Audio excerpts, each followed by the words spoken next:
motivates me or pushes me to take the next step.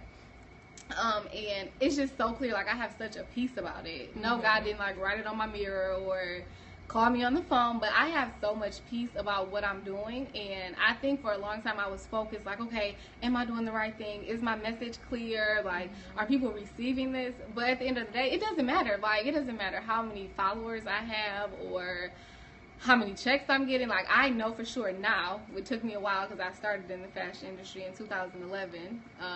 So just last year, 2014, was the first time that it was so clear that I am doing the right thing. And just like with anything else, when the time comes for me to blow up or to do whatever, it's going to happen. So I can confidently walk and progress and grind every day knowing that I'm doing exactly what God has me to do.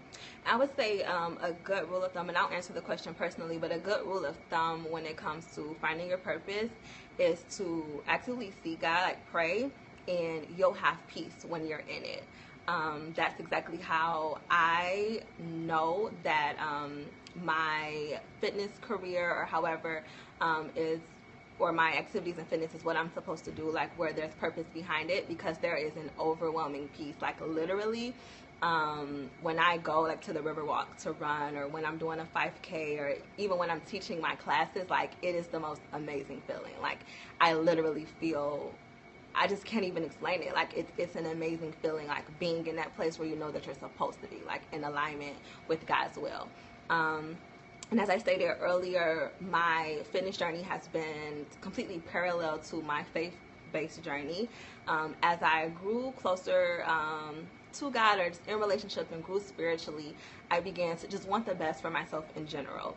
And when I started my walk, which was in 2012, is when I really got serious.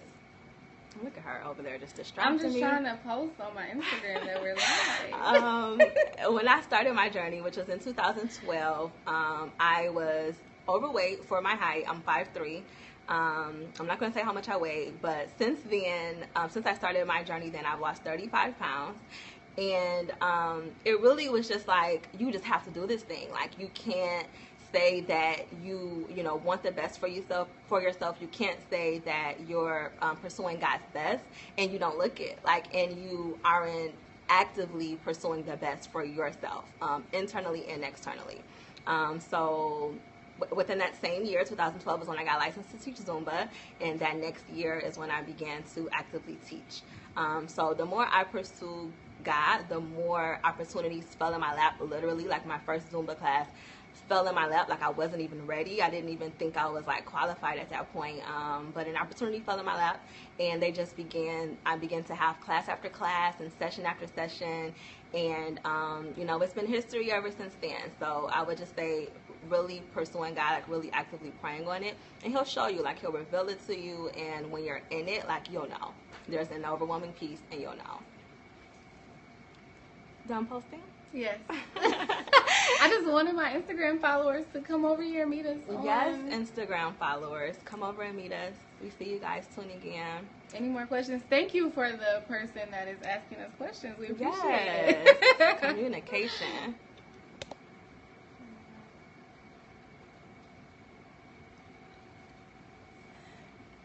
That's a good question. I'll say it has definitely been a journey. It still is.